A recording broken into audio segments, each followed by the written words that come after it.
This is a monument to Easy Company, the 101st Airborne, made famous by Band of Brothers.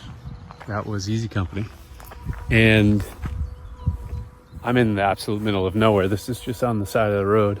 But this field is should be familiar to people who have watched Band of Brothers as much as I have. This is the Battle of Brecourt Manor, where they take out the big, I think they're 155 millimeter cannons, I forget.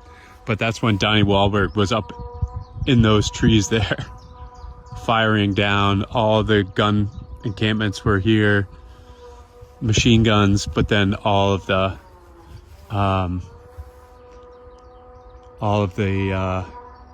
guns were along the tree line.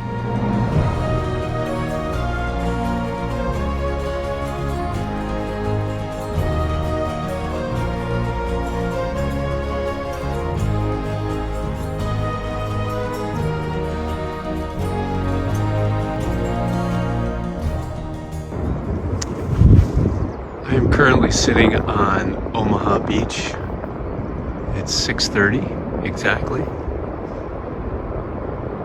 I am at the Dog Green sector of Omaha Beach, and this is the exact moment, H hour as they called it, that the Higgins boats would have been landing. The first wave was coming ashore on D-Day, June 6, 1944, and it is really hard to imagine. Really hard. This sector was the bloodiest of them all, by far. I don't know how it was possible that anybody survived looking at this. You can see the bluffs above me. Those were full of MG-42 machine guns, mortar rounds, mortar teams, 88 cannons. There's one, you can see the bunker there. That's still has an 88 in there. Just impossible. And that first wave stood no chance. None. The sectors are as follows. So Charlie is there. This is just for Omaha. There's Charlie. This is Dog Green, this whole section here. So then further down would be Dog White, Dog Red, Easy Green, Easy Red, Fox Green, Fox Red. It would go all the way down there. And in principle, all the companies would have landed next to each other, but that didn't happen.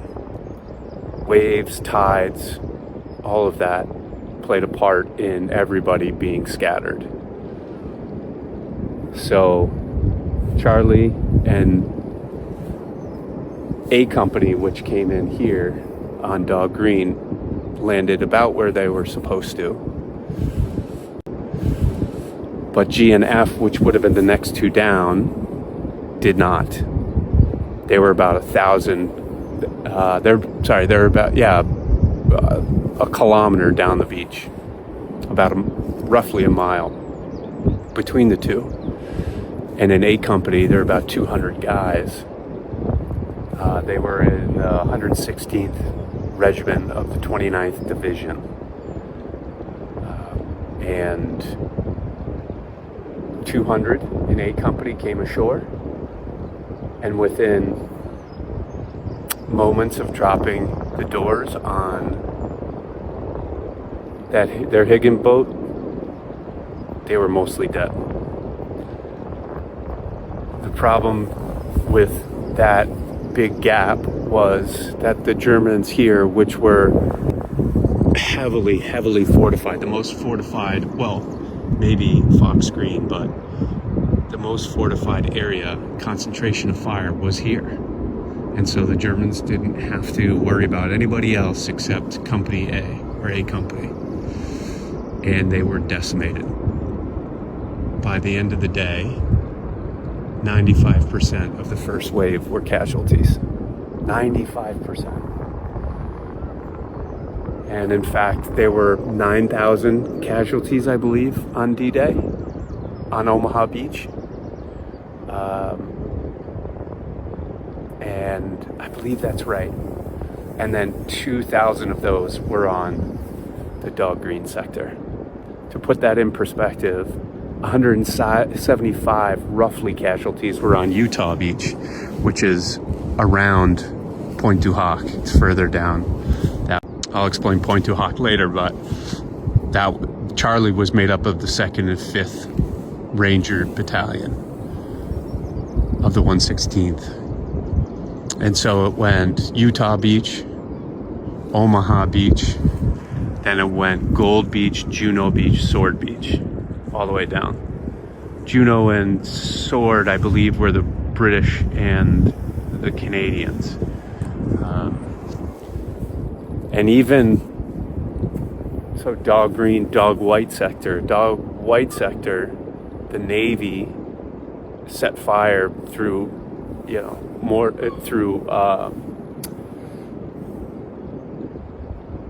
through cover fire, set fire to the brush up there, so that part of the beach was covered in smoke, so they had cover. But here at Dog Green, there was nothing. The Air Force actually missed their targets when they went on their run at midnight to 3 in the morning. So there were no bomb craters on the beach. None of the obstacles on shore were destroyed, and certainly the enemy positions up top, the pillboxes, mortar teams, all of that, all the bombs dropped inland, and so they were basically unprotected. And the beach was roughly 300 yards, and it was bigger than it is now. So the tide was low. The tide was coming in a little bit at the time, but if you've seen Saving Private Ryan, you've seen those Czech hedgehogs, those metal X's that were on shore. That was their only cover. That's it. There's not much to hide behind there. And so, because of the tide, and there were tons of obstacles in the water. There were mines, there were poles that were sticking up that had mines on the top of them. There were boat mines, big mines, and everything to get them caught, all the Higgins boats caught. So oftentimes they were 100 yards out, 50 yards out, and they had to wade ashore. And of the dead here on Omaha, about 1,000 of them drowned.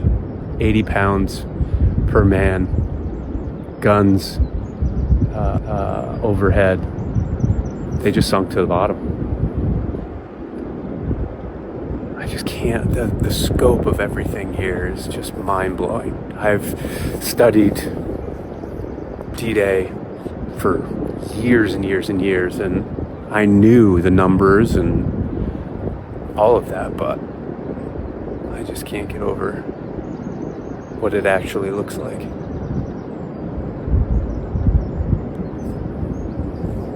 So, of those 200 guys in A Company that came ashore,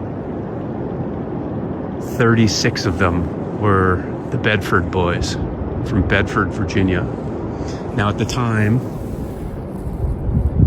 Bedford, Virginia had a population of about 3,000. So 36 of those boys were here in A Company, in the 116th Regiment, 29th Armored Division.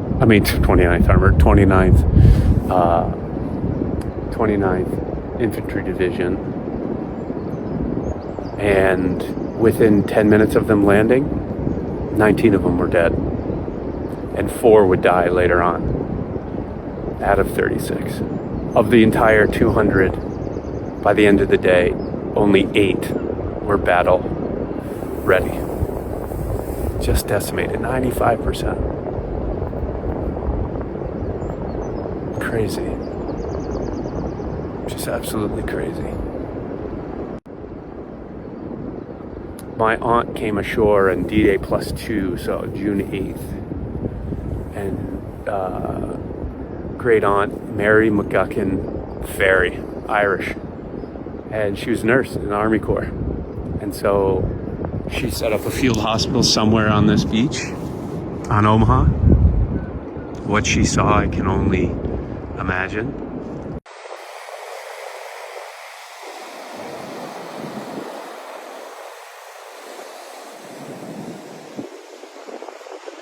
So this would have been the view of the men coming off their Higgins boats, staring up at the bluffs after coming across absolutely brutal weather conditions. Much rougher now. Much rougher then than it is now. And actually, they were supposed to land on June 5th, but the weather was too bad. So seasick, most of them were puked on the way over, but this is what they would have seen. And those doors on the Higgins boats drop, and they are just, A Company is just wiped out. As you can see, I mean, I can't, that's 300 yards, at least. And there were no bomb craters because the Air Force dropped their bombs inland because there was cloud cover the night before. They couldn't see anything. So there was nothing to hide in. And you had MG-42 machine gun fire all along these embankments. You can't see it, but there is a pillbox up there where there would be a machine gun fire, and you can see another one that's right about there. And so everything was facing here, and down at Point Du Hoc there were 155 millimeter artillery. There were 6 of them. And that was a battle in its own right, but Higgins boats landed right here. There's about 30 guys per Higgins boat. And one of the biggest issues was leadership was at the front of that boat, so lieutenants and things like that. And they were killed immediately. And so the guys that came on shore, it was chaos. They didn't know where to go other than straight forward. And the only thing they could do was try and dodge automatic machine gun fire, mortars, and everything was zeroed in right on this shore. They let them get close and opened up only when they landed. So it's just hard to put into context the sheer scope of this and how anyone survived. I just don't know. Especially that first wave, because the second wave didn't fare much better because the guys were stuck right on that seawall and at the base of that bluff. I mean, they had semi-automatic rifles, which did nothing against what they were facing. 95% casualties. The ones that did survive, most of them were just pinned down. The 2nd and 5th Ranger battalion would have come around here and helped after some of them left Point Du Hoc. They came over here, but yeah, no chance. Absolutely no chance. And it's pretty emotional being here. This would have been just bodies. You know, you've seen Saving Private Ryan. That was depicted of this beach, this exact spot. But that beach there was actually smaller in the movie than this is. but sentiment is the same. Just chaos. Chaos.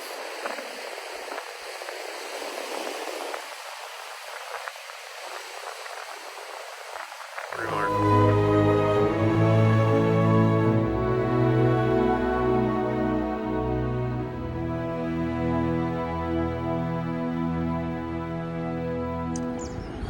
There was a soldier that was stationed here in Germany. They called him the Beast of Omaha because he claimed to have shot over 1,000 Americans on D-Day, which is, whether you believe it or not, even if it's close, that's insane. And fired 12,000 rounds of ammunition. So, just, I can't even imagine. I mean, the view, you know, they just didn't stand a chance. I mean, from up here, insane. So is that guy going in the water because it's freezing out.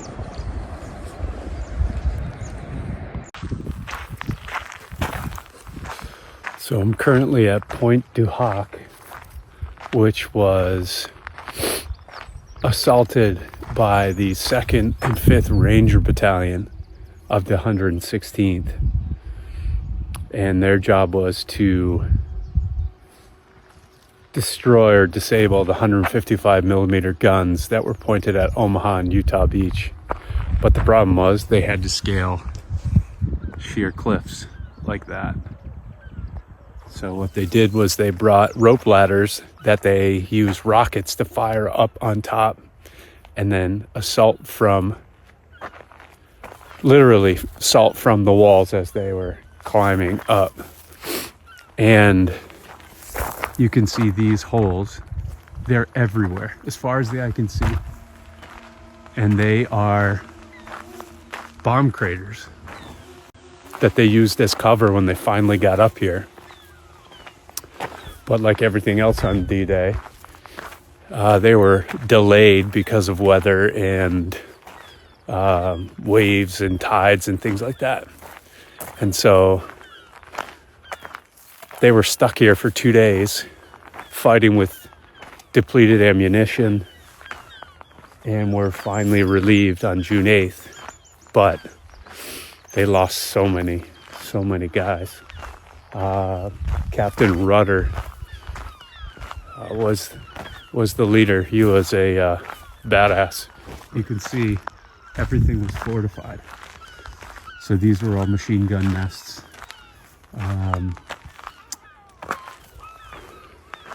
I just can't get over it. Unbelievable.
So you may recognize these woods if you are a big fan of Band of Brothers.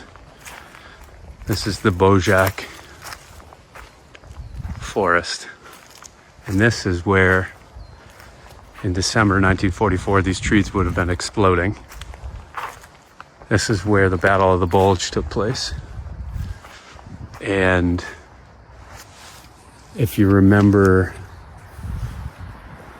Muck and Pankala, they were in that foxhole. They were screaming for their buddy, I forget his name, to get in the foxhole, and they were hit with an 88 and just disintegrated. That was literally right here. Bitter cold. They were cut off from the rest of their units and had little to no ammunition, no food, no warm clothes, because they didn't expect to be fighting this long.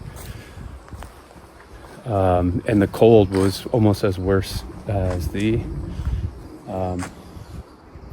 artillery. Oh, probably not, but yeah, some of the most fierce fighting that they experienced. It's really weird to be here. And it looks, I mean, the show did such a good job. Yeah, Easy Company, the 101st Airborne. And there are foxholes all over the place. Let me see. Yeah, here they are. And so this is the direction they would have been firing in across what is this road now.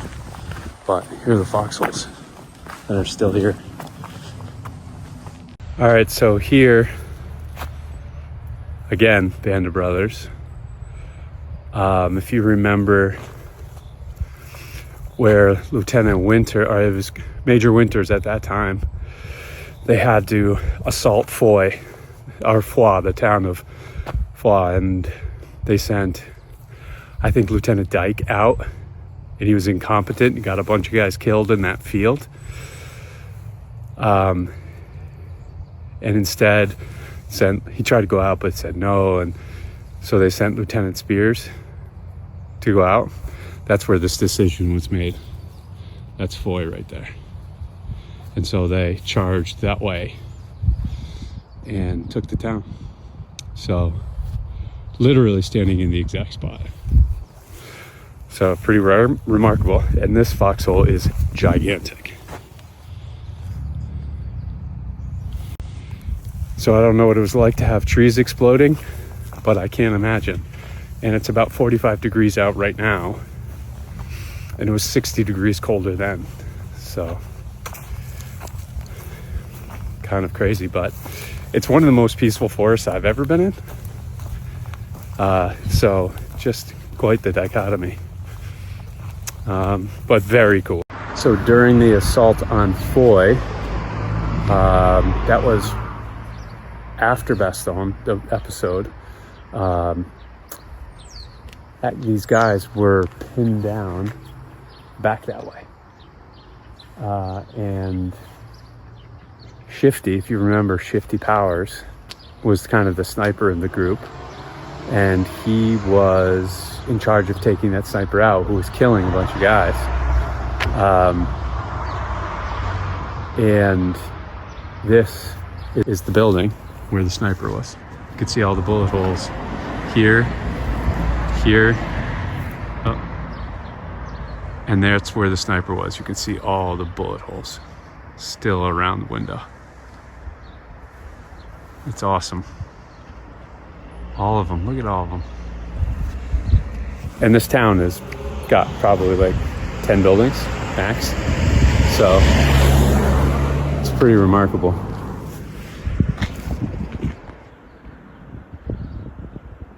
Yeah, look at them all, right on the edge of the window. That sniper was in that window. So I'll provide some context to this one, although I probably won't make it through it. But my grandmother, her brother-in-law, was killed in September 30th, 1944, at the Battle of Cremecy Forest in a little town in France. And on his way to the train station to go overseas, my grandmother was with him, and he said, "Please write to me." And of course she said she would. And then she didn't get the chance because he went overseas and he was in combat for 1 week and was killed.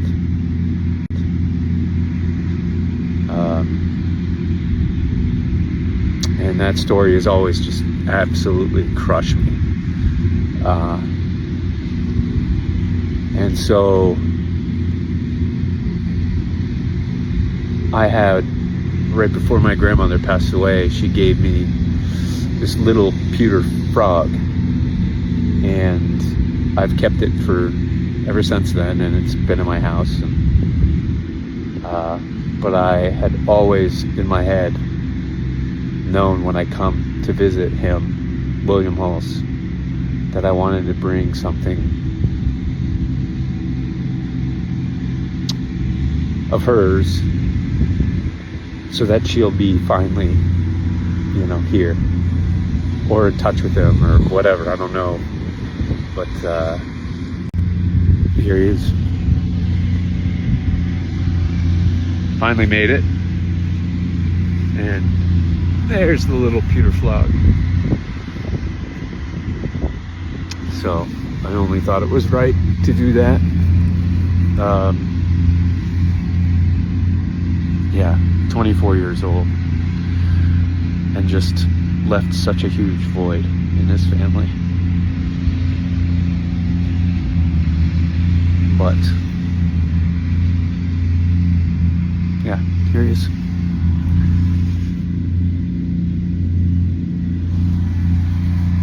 Yeah. 24 years old. Such a robbery of life. Yeah.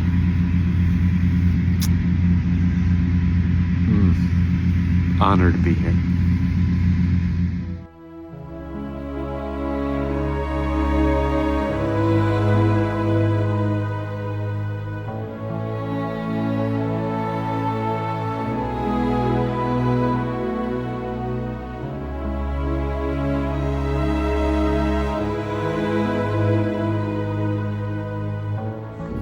Okay, well, this will be interesting. Black flies aren't great. I'm in the middle of a very isolated forest in a random field in France. So what could go wrong? But I absolutely want to see where he fought. So yeah, he was in I Company. And then K Company. So I Company was right there, right over this hill. K Company was there, and then L Company was over there. And K Company was getting overrun. I'll do that later, and so I Company had to traverse that way to help them out, and then that's where he was killed. But this is going to be something that it's going to be hilarious, and I may donate a pair of sneakers to France because it is really muddy. Also, do they have ticks in France? Because I'm not trying to get Lyme. Someone should look that up. Yeah. Okay. Gonna go full Blair Witch right now. Oh. Well, there's a hunting overlook, so that's great. Definitely don't have any reflective gear on.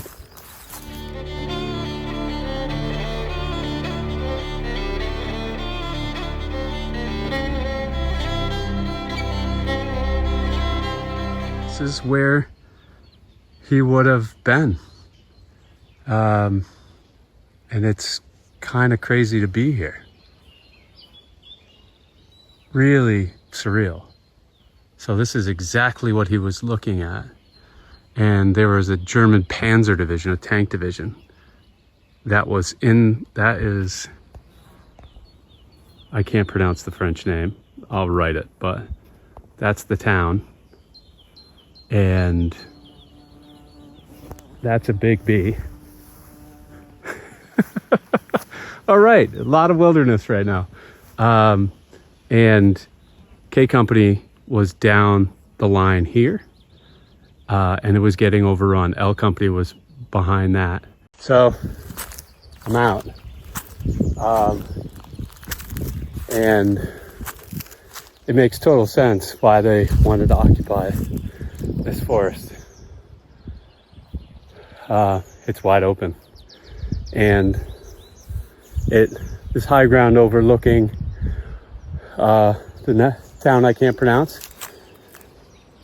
So, yeah, trying to imagine what it was like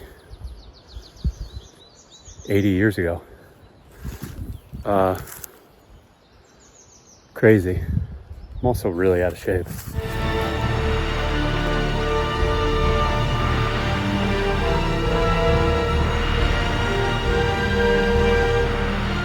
So after traipsing through what is most definitely poison ivy, I don't know what calamine lotion in French is, but I'm gonna have to find some. I'm coming across all of these little trenches and cement structures. So, but this is definitely a battlefield. You can see here, it runs all the way through there to whatever that cement structure is, and into this one. It's pretty cool. All right, I can wash my hands. All right, well, made it back. That is my traipse through France. I've hit kind of every place where my family went through and fought. It's pretty amazing to get to see them and see the places where, you know, they helped liberate Europe, and some of them didn't make it home. So on to the next place to cry, and that will be in Germany. My grandfather helped liberate Dachau, and there is a plaque there dedicated. He was in the 414th of the 20th Armored Division. He was an artillery unit. So I'm gonna go there, and that will be the last of it. So, all right, for the next crying episode, stay tuned.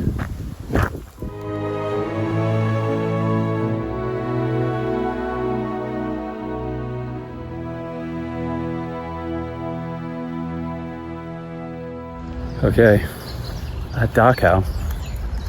This is not going to be a whole lot of fun, I don't think, but I'm glad I'm here. Pretty nervous, to be honest. I don't know why I'm whispering, but it's my grandfather, and that's his 20th Armored Division patch. Hard to believe this place was what it is. I mean, it's directly in the city, pretty much.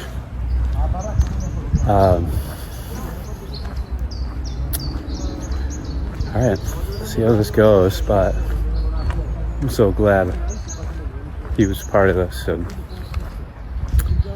I mean, changed the world. So, Tech Sergeant Bernard Hetzel, 414th of the 20th Armored Division, affectionately known as Pop Pop.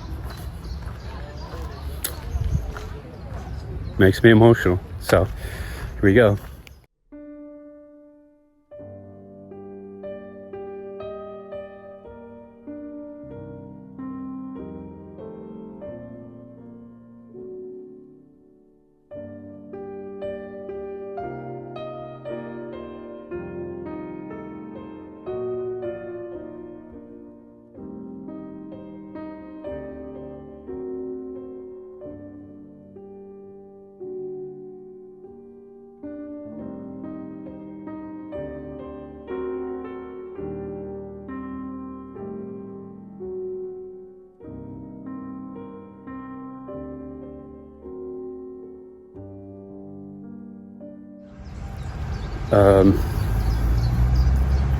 Yeah, I got nothing to say. That was worse than I expected. Glad I went, but the ability of human beings to do things like that and continue to do things like that. You know, one of the monuments in there says never again, but we continue.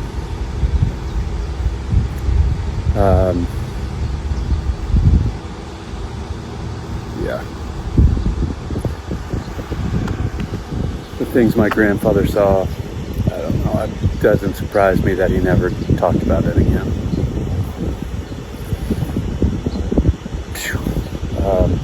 Yeah, that's all I got. Well, that's a wrap at the airport, and boarding in about 5 minutes.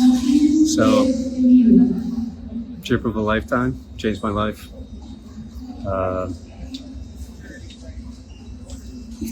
Got all my flags, and yeah, for those who followed along, thanks. And if you get a chance to do the same and go visit your relatives if they're over there, do it. Remarkable trip. So now anybody who knows me, 8 hours sitting in one place, not great at that. So from the background, probably can tell where I am. But, you know, when I was in Belgium, I visited 2 airmen who are my great uncle's crewmen on the Pasadena Nina, a B-17 that was shot down on October 10th, 1943. And the Pasadena Nina was the name. It was actually in Masters of the Air, the Steven Spielberg and Tom Hanks series. It's the third in the series. So Band of Brothers, then the Pacific, then Masters of the Air. And his plane was actually mentioned in that show. Yeah, I don't see any shoots.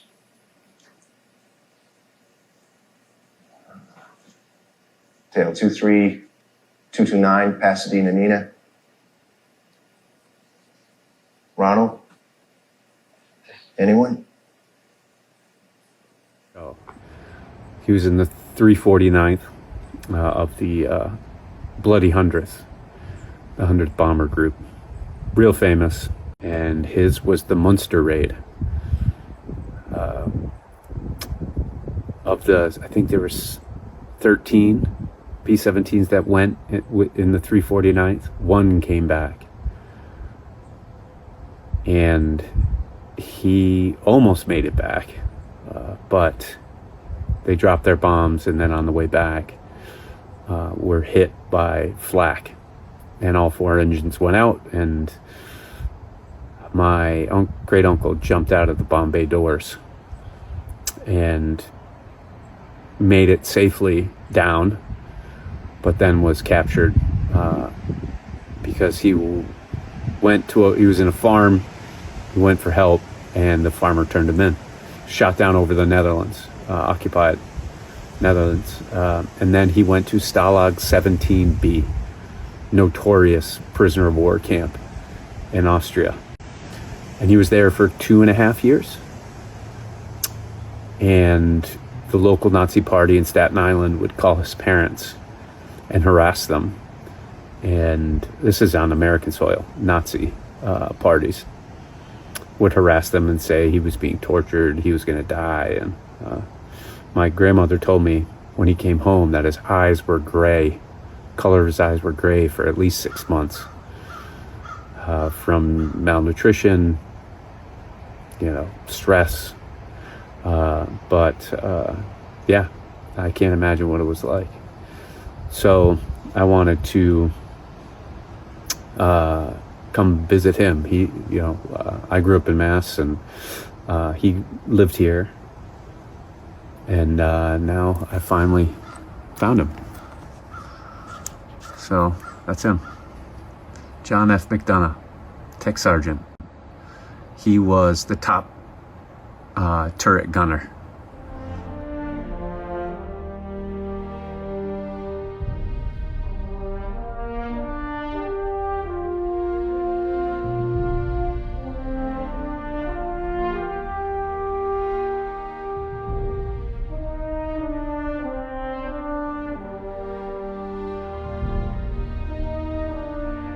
And he was the engineer on the plane as well.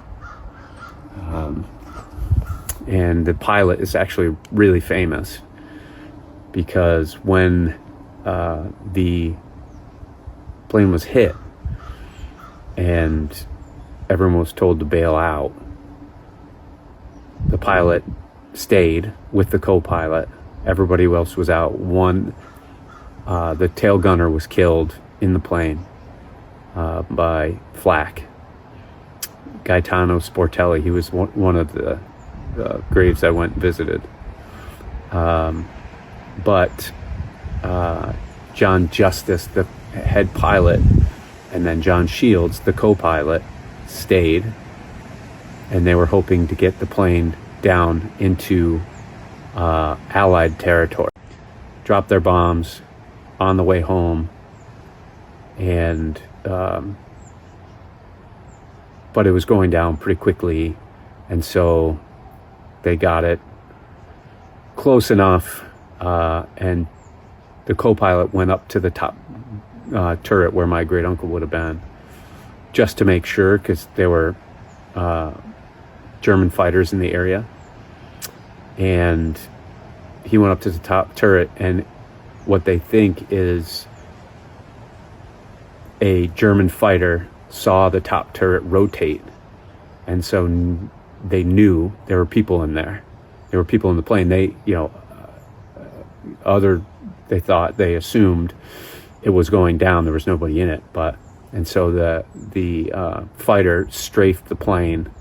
Justice, the pilot, did survive, and he was smuggled through 3 or 4 countries via the underground resistance, and made it all the way back to England. And it's a well documented story, and so he was able to describe how the plane went down, and which was pretty rare. So there's a lot of online documentation about it. I was able to get the crash report from the National Archives, which is pretty cool. It's all handwritten accounts.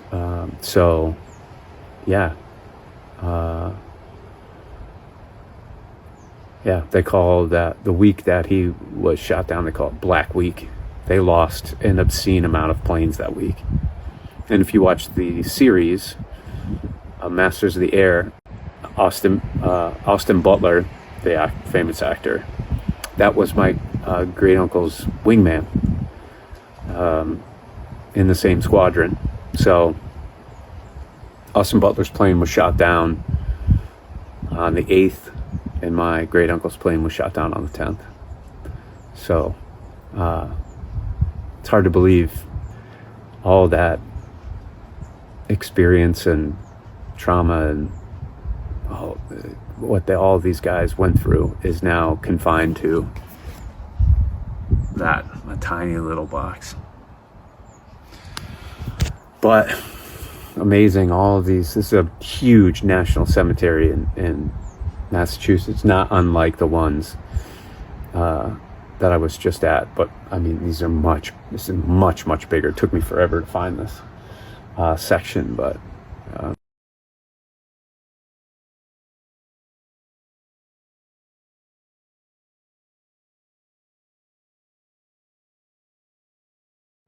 and all these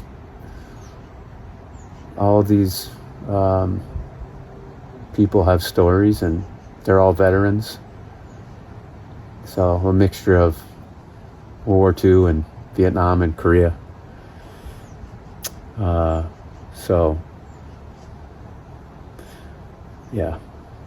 I'm trying to close the circle on that whole crew. There's 2 people left I haven't visited, but they're in the Midwest. So eventually, just remarkable. It's the first time. I never met him. He died in 2009, but I never got to meet him. And it's one of my biggest regrets that I didn't talk to my grandfather more about his experience. And I didn't get to talk to John about his. So, but glad I'm here.